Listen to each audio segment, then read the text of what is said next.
السلام عليكم ورحمة الله وبركاته.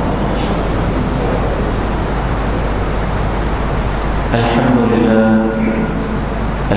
لله نحمده ونستعينه ونستغفره ونعوذ بالله من شرور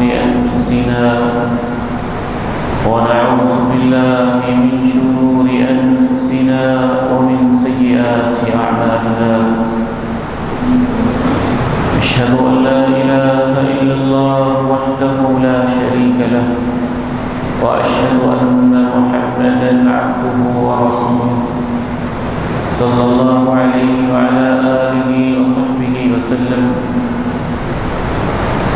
اللهم صل على محمد وعلى آل محمد كما صليت على إبراهيم وعلى آل إبراهيم إنك حميد مجيد. اللهم بارك على محمد وعلى آل محمد كما باركت على إبراهيم وعلى آل إبراهيم إنك حميد مجيد. رب اشرح لي صدري ويسر لي أمري واحلل عقدة من لساني يفقهوا قولي. اللهم طهر قلبي من النفاق وعملي من الرياء ولساني من الكذب وعيني من الخيانة فإنك تعلم خائنة الأعين وما تخفي الصدور. أما بعد، أعوذ بالله السميع العليم من الشيطان الرجيم من همزه ونفخه ونفثه. بسم الله الرحمن الرحيم. والفجر وليال عشر والشفع والوتر والليل إذا يسر هل في ذلك قسم لذي حجر. وقال سبحانه وتعالى إنا أعطيناك الكوثر فصل لربك وانحر إن شانئك هو الأبتر. خواتین و حضرات، زندگی اللہ تعالیٰ کی امانت ہے. اس کا ایک ایک پل، ایک ایک لمحہ، ایک ایک منٹ، ایک ایک سیکنڈ اور ایک ایک سیکنڈ کا ہزارواں حصہ قیمتی ہے اور بہت زیادہ قیمتی ہے. کامیاب وہی ہے جو اپنی زندگی کو نیکیوں پہ لگاتے ہیں، اور ناکام ہے وہ جو اپنی زندگی کو ضائع اور برباد کر بیٹھے. رسول اللہ صلی اللہ علیہ وسلم ایک قبر کے پاس سے گزرتے ہیں اور یہ تبصرہ فرماتے ہیں کہ یہ جو قبر والا ہے اس کو 2 رکعتیں قبر میں لیٹے ہوئے اس وقت احب الیہ من بقیۃ دنیاکم ھذہ، تمہاری ساری کی ساری دنیا سے اس کو 2 رکعتیں زیادہ پیاری لگتی ہیں. مرتے ہوئے انسان سب سے بڑی خواہش یہ کرتا ہے رب لولا اخرتنی الی اجل قریب، اللہ تھوڑی دیر کے لیے تو نے مجھے مہلت دی ہوتی، تھوڑا سا وقت اور. اس حوالے سے دیکھا جائے تو ساری زندگی ہی قیمتی ہے، لیکن کچھ خاص دن، کچھ خاص ایام، کچھ خاص راتیں، کچھ خاص لمحے عام دنوں، عام لمحوں سے بھی زیادہ قیمتی ہوتے ہیں. انہی خاص اوقات اور خاص ایام میں سے یہ دن ہیں جو اس وقت میں اور آپ گزار رہے۔ بدنصیب ہے وہ انسان جس کی زندگی میں یہ دن آئے اور اس سے اندازہ نہ ہوا کہ کتنے قیمتی دن ہیں جو مجھے نصیب ہوئے، پھر وہ ان میں محنت نہ کر سکا، کوشش نہ کر سکا۔ ان دنوں کی سب سے پہلی خصوصیت یہ ہے کہ یہ ایسے دن ہیں، اللہ نے ان 10 دنوں کا بھی قرآن میں تذکرہ کیا ہے اور ان دنوں کی 10 راتوں کا بھی قرآن میں تذکرہ کیا ہے۔ ان دنوں کو اللہ نے خاص دن کہا، جانے پہچانے دن، انسانی تاریخ میں جانے پہچانے، زمین پر جانے پہچانے، آسمان پر جانے پہچانے، عالم بالا میں جانے پہچانے، انبیاء کی ہسٹری میں جانے پہچانے، فرشتوں کے نزدیک جانے پہچانے، نیک لوگوں کے نزدیک جانے پہچانے، ایام معلومات، جانے پہچانے دن، والفجر ولیال عشر والشفع والوتر واللیل اذا یسر هل فی ذلک قسم لذی حجر۔ ان دنوں کی ایک دوسری خصوصیت تاریخی حوالے سے یہ ہے کہ انسانی تاریخ میں دنیا میں رہتے ہوئے اور اس زندگی میں سانس لیتے ہوئے اس کائنات میں اللہ سے براہ راست باتیں کرنے کا شرف حضرت موسیٰ علیہ السلام کو نصیب ہوا۔ دور پہاڑ میں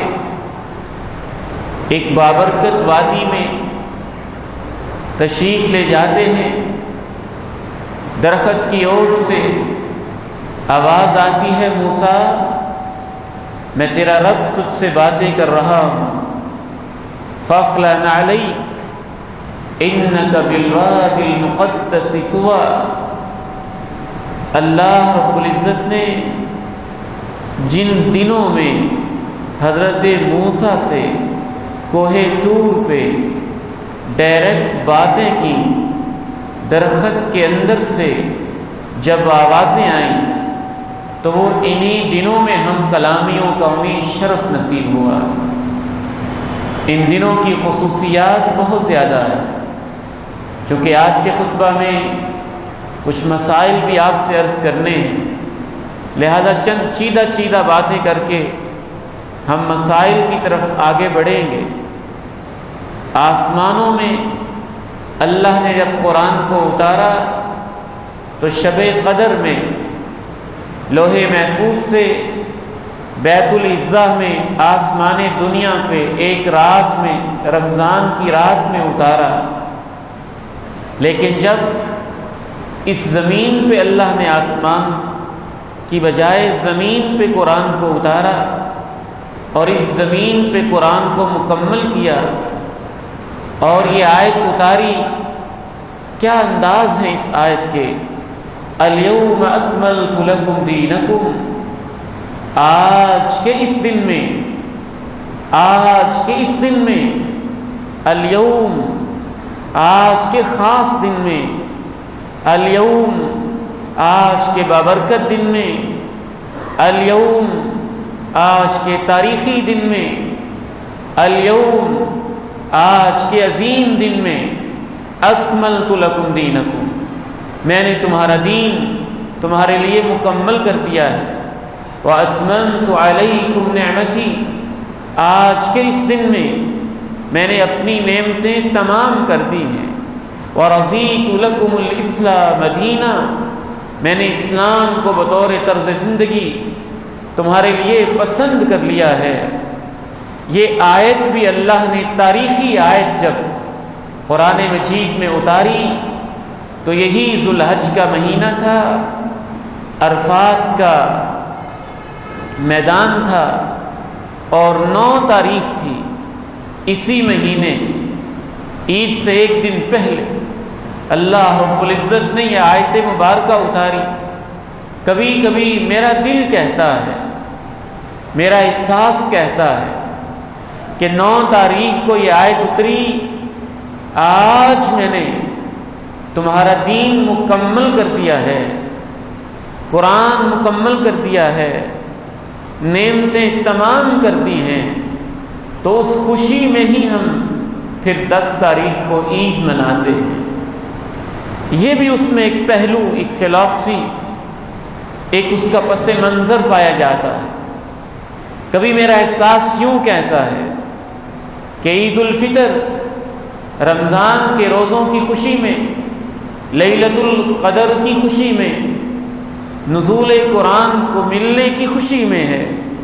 اور عید الاضحیٰ تکمیل قرآن کی خوشی میں ہے، تکمیل دین کی خوشی میں ہے۔ اس دن کی چوتھی خصوصیت ان دنوں کی یہ بھی ہے کہ ان دنوں میں حضرت ابراہیم علیہ السلام نے اپنے بیٹے کی قربانیاں، خاندان کی قربانیاں، صفا مروہ کی دوڑیں، بیت اللہ کی یادیں، حج کے مناسک ان دنوں ہی میں ادا کیے جاتے ہیں۔ اسی لیے امام ابن حجر رحمہ اللہ فرماتے ہیں، پورے سال میں اللہ کی اتنی عبادت اس قدر تنوع اور ورائٹی کے ساتھ نہیں ہوتی جتنی عبادتیں ان دنوں میں ہوتی۔ رمضان میں روزے ہیں، عمرہ بھی ہے، حج نہیں ہے۔ رمضان میں روزے ہیں، زکوٰۃ ہے، لیکن قربانی نہیں ہے۔ ان دنوں میں حج بھی ہے، عمرہ بھی ہے، قربانی بھی ہے، نماز بھی ہے، روزے بھی ہیں، تکبیریں بھی ہیں، جانور پہ چھری چلا کے اللہ کو خوش کرنے کی ایک عجیب، منفرد، خوبصورت اور عظیم عبادت بھی ہے۔ فرماتے ہیں کہ ان دنوں میں سب سے زیادہ مختلف قسم کی عبادتیں جمع ہو جاتی ہیں۔ ان دنوں کی 5ویں خصوصیت، اللہ رب العزت ان دنوں میں ہر نیکی کے ثواب میں اضافہ کر دیتے ہیں۔ اتنا اضافہ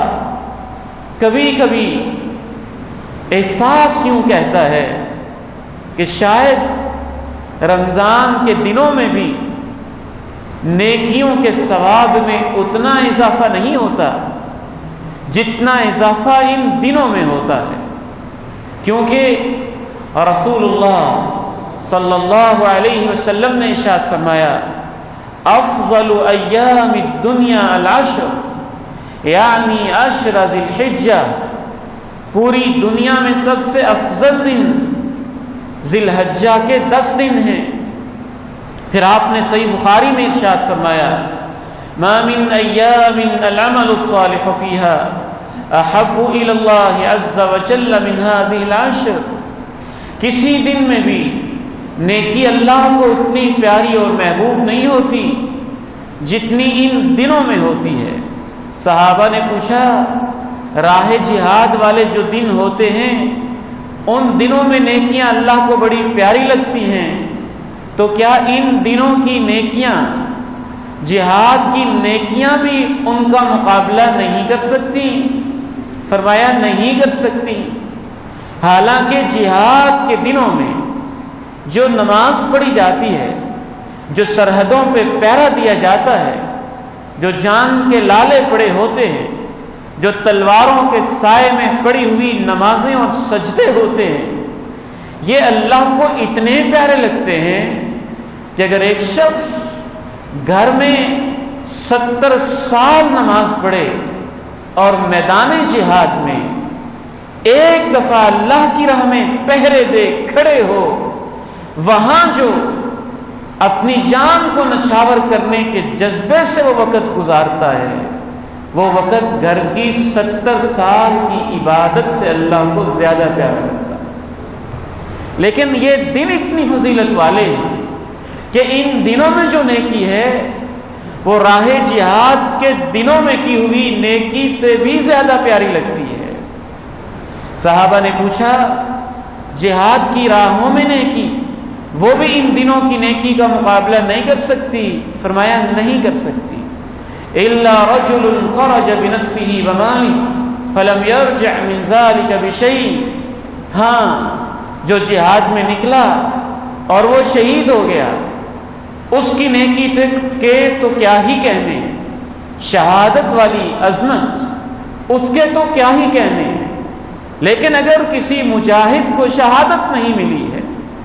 تو راہ جہاد کی وہ جو اس نے نیکیاں کی ہیں وہ بھی ان دنوں کی نیکیوں کا مقابلہ نہیں کر سکتی۔ بہت فضیلت والے، بہت عظمت والے، بہت شان والے دن ہیں۔ 70 گنا تو کیا، میرا احساس تو یوں کہتا ہے کہ شاید ہزاروں گنا ان دنوں کی نیکیوں میں اللہ ان کے ثواب میں اضافہ کر دیتے، شاید لاکھوں گنا کر دیتے۔ ہم کیا پیمانہ لے کے آئیں جس سے ہم ان الفاظ کی تشریح کریں؟ آپ نے جامع لفظ استعمال کیے کہ سال کے تمام دنوں میں نیکیاں اتنی پیاری نہیں لگتی اللہ کو جتنی ان دنوں کی نیکیاں پیاری لگتی ہیں۔ اور عام دنوں میں بھی اللہ نیکیوں میں 100 گنا اضافہ کرتے، 700 گنا اضافہ کرتے، اس سے بھی زیادہ اضافہ کرتے خلوص کے مطابق۔ جب عام دنوں میں نیکیوں کا ثواب اتنا زیادہ اللہ دیتے ہیں تو ان دنوں کی نیکیاں سب سے زیادہ پیاری ہیں، تو ان دنوں کی نیکیوں کا ثواب اللہ کس قدر زیادہ دیتے ہیں۔ لیکن یہ باتیں وہی سمجھتے ہیں جو آخرت کے راہی ہوتے ہیں۔ ان باتوں پہ عمل کی توفیق انہی کو نصیب ہوتی ہے جو جانتے ہیں کہ نیکی ہوتی کیا ہے، جو جانتے ہیں زندگی ہوتی کیا ہے، جو پہچانتے ہیں کہ زندگی کا وقت کتنا قیمتی ہوتا ہے۔ عام لوگ تو ان دنوں کو عام دنوں ہی کی طرح گزاریں گے۔ تو میں سب سے پہلے آج کے اس خطبہ جمعۃ المبارک میں اپنے بھائیوں، اپنے بزرگوں، اپنے بیٹوں، ماں بہنوں، بیٹیوں سے اور اپنے آپ سے کہوں گا کہ ان دنوں کو عام دنوں کی طرح مت گزاریے، متنبہ ہو جائیے، تیار ہو جائیے، اپنے آپ کو ہوشیار کیجیے، الرٹ کیجیے، مستعد کیجیے نیکیوں کی راہوں میں مقابلہ کرنے کے لیے، عظیم دنوں میں اپنے آپ کو عظیم تر بنانے کے لیے۔ کیا نیکیاں کی جائیں؟ سب سے پہلی نیکی ان دنوں میں بہت زیادہ اللہ کا ذکر، اور ذکر میں خصوصی طور پہ اللہ اکبر، لا الہ الا اللہ، الحمدللہ، یہ 3 کلمے خصوصاً کہے جائیں، کسی بھی انداز سے کہہ لیں، اللہ اکبر، اللہ اکبر، لا الہ الا اللہ، واللہ اکبر، اللہ اکبر، وللہ الحمد۔ میں یہ تجویز کرنا چاہوں گا کہ آپ باقاعدہ وقت نکال کے کسی وقت اپنے گھر میں، بیڈ روم میں، ڈرائنگ روم میں تنہا بیٹھ کے اس کام کے لیے وقت نکالیں کہ میں نے اللہ کے پیغمبر کی اس حدیث پہ عمل کرنا ہے۔ پھر آپ خلوت اور تنہائی کے لمحوں میں 100 دفعہ، 200، 300 دفعہ، جتنی آپ کو اللہ توفیق دے،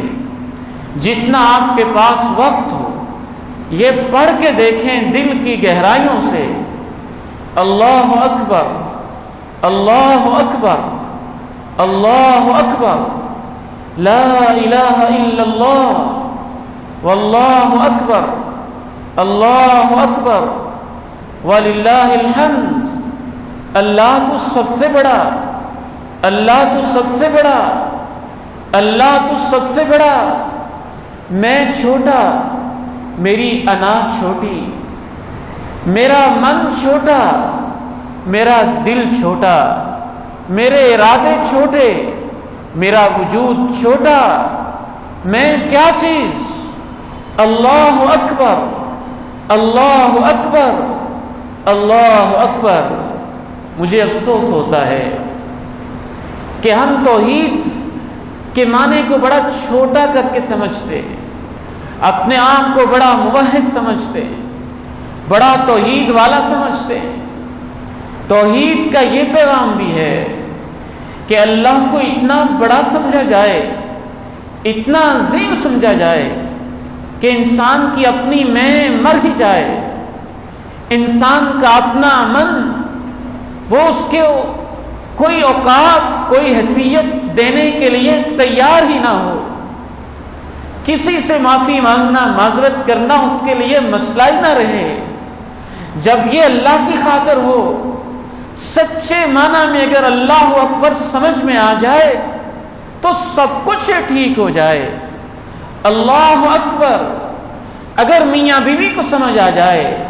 ان کے اختلافات ختم ہو جائیں۔ اللہ اکبر رشتہ داروں کو سمجھ میں آ جائے، ان کی میں پہ چھریاں پھر جائیں۔ اللہ اکبر اگر پاکستان کے حکمرانوں کو سمجھ آ جائے، وہ امریکہ، برطانیہ، فرانس کو جوتے کی نوک پہ ٹھوکر لگا دیں، اللہ کی عظمت کی خاطر، اللہ کی کبریائی اور توحید کی خاطر کسی بت کو کبھی تعمیر کرنے کا سوچیں تک نہ۔ اللہ اکبر، اللہ اکبر، اللہ اکبر، لا الہ الا اللہ، واللہ اکبر، اللہ اکبر، وللہ الحمد، وللہ الحمد۔ اللہ کی کبریائی سے بت ٹوٹ جاتے ہیں، اللہ کی کبریائی سے نفس کے بت، انا کے بت، حسد کے بت، برادری کے بت، پیسے کے بت، ذات کے بت، عہدے کے بت، اور نہ جانے کون کون سے صنم جو ہم نے دلوں میں سجائے ہیں۔ کبھی تنہائیوں میں بیٹھ کے سچے دل کے ساتھ اللہ اکبر 100 دفعہ کہہ کے دیکھیں، لا الہ الا اللہ 100 دفعہ پڑھ کے دیکھیں، اللہ اکبر الحمدللہ پڑھ کے دیکھیں۔ اس کلمے کے اندر وہ تاثیر ہے کہ اللہ کے پیارے نبی نے اپنی ایک صحابیہ سے کہا تھا، تم 100 دفعہ اللہ اکبر، 100 دفعہ الحمدللہ، 100 دفعہ سبحان اللہ اگر پڑھ لو تو اللہ تمہیں 100 اونٹوں کی قربانیوں سے بھی زیادہ ثواب دے دے گا۔ اگر تم 100 دفعہ اللہ اکبر، 100 دفعہ سبحان اللہ، 100 دفعہ الحمدللہ پڑھ لو تو اللہ کی راہ میں جو 100 گھوڑے تیار جہاد کے لیے بھیجے جاتے ہیں، اللہ تمہیں ان سے بھی زیادہ ثواب دے دے گا۔ یہ باتیں سمجھ کے کہی جائیں، یہ وظیفے، یہ تکبیریں شعور کے ساتھ بلند کی جائیں، اور واقعتاً انسان کا دل اور اس کی زبان ایک ہو جائے کہ اللہ ہی سب سے بڑا ہے، وہی سب سے بڑا ہے، میں کیا ہوتا ہوں، میری کیا حیثیت ہے، تو انسان کے اندر کی دنیا بدل جاتی ہے۔ ان دنوں میں اپنے آپ کو بدلو، اندر کی دنیا کو بدلو، اپنے من کو بدلو، اپنے دل کو بدلو، اپنے خیالات کو بدلو۔ یہ معصوم جانوروں کے آنکھوں کو ٹٹول ٹٹول کے دیکھنے والوں کہ کہیں اس میں بہنگا پن تو نہیں ہے، اپنی آنکھوں کو اللہ اکبر کہہ کے ٹٹول کے دیکھو کہ یہ آنکھیں جب اللہ کی عدالت میں پیش ہوں گی، کہیں انہوں نے ایسے جرم تو نہیں کیے کہ اللہ کی کبریائی کے سامنے یہ نادم ہو جائیں۔ بکروں کو چلا چلا کے دیکھنا چاہیے کہیں لنگڑے لولے تو نہیں ہیں۔ کبھی اپنی ٹانگوں کو بھی دیکھو کہ اللہ کی راہوں میں چلنے کے لیے کہیں تم لنگڑے لولے تو نہیں ہو، کہ جب اللہ کے دین کے لیے چلنے کی باری آئے تو عورتوں کی طرح گھروں میں ٹک کے بیٹھ جاتے ہو، اللہ اکبر اللہ اکبر لا الہ الا اللہ واللہ اکبر اللہ اکبر وللہ الحمد سب سے زیادہ ان دنوں میں کرنے کا کام رب کی کبریائی ہے، ان وظیفوں کا پڑھنا ہے، چلتے پھرتے اٹھتے بیٹھتے۔ لیکن میں آپ کو تجربے کی بات بتاؤں گا، تمہیں اثر اس کا تب محسوس ہوگا جب تم کبھی تنہائی میں بیٹھ کے بار بار پڑھو گے اور یہ سوچ کے پڑھو گے کہ اللہ تو کتنا عظیم ہے، تو کتنا بڑا ہے، میں نے تیری کتنی نافرمانیاں کتنی بغاوتیں کی ہیں، میں کتنا چھوٹا حقیر، میرا انجام کیا ہے، پیش بھی تیرے سامنے ہونا ہے اور بغاوتیں بھی تیری کرتا ہوں۔ اللہ اکبر اللہ اکبر لا الہ الا اللہ واللہ اکبر اللہ اکبر وللہ الحمد۔ دوسرا کام، ان دنوں میں قربانی کی تیاری کریں۔ جس کو بھی اللہ نے استطاعت دی ہے وہ قربانی کا اہتمام کرے، قربانی کا انتظام و انصرام کرے، اور جو شخص بھی قربانی کا ارادہ رکھتا ہو، تیسرا کرنے کا کام یہ ہے کہ ان دنوں میں وہ اپنے بال ناخن تراشنے کاٹنے سے اجتناب کرے، پرہیز کرے، وہ مشابہت کرے احرام باندھنے والے حاجیوں سے، احرام باندھنے والے عمرہ پہ جانے والے لوگوں سے، اس شعور کے ساتھ کہ اللہ میں تیرے گھر جا تو نہیں سکا، لیکن جو تیرے گھر پہنچے ہوئے ہیں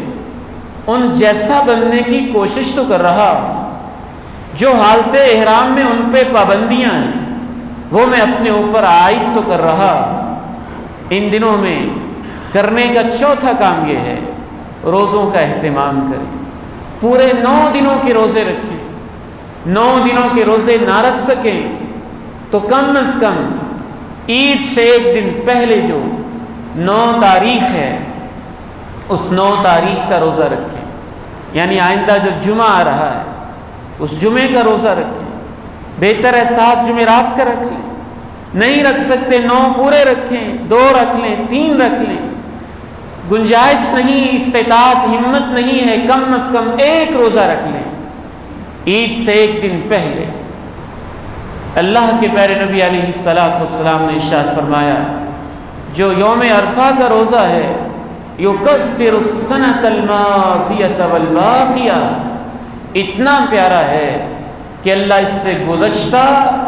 اور آئندہ سال یعنی 2 سالوں کے گناہ معاف فرما دیتا ہے۔ اس نفلی روزے کا اہتمام کریں، خصوصی طور پہ اہتمام کریں ان دنوں میں۔ اس کے علاوہ بھی جتنی نیکیاں ہیں جو آپ کر سکتے ہیں، ماں باپ کی خدمت ہے،